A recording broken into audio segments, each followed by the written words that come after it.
আজকের এই মুহূর্তে বিশেষভাবে মনে পড়ছে আমাদের বিপ্লবী সহযোদ্ধা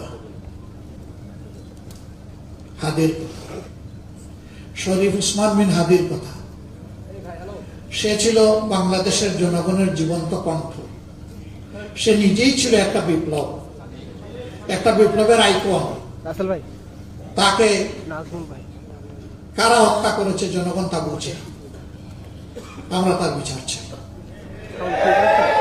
তার বিচারটা যদি জনগণ দেখতে পায়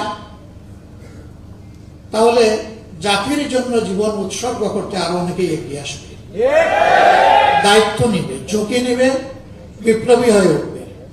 কিন্তু এই বিচারকে যদি ধামা চাপা দেওয়া হয় তাহলে এদেশে বিপ্লবীর জন্ম হবে না।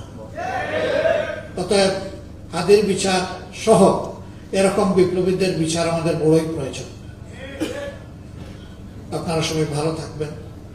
আল্লাহ তাআলা আমাদের দেশের প্রতি রহম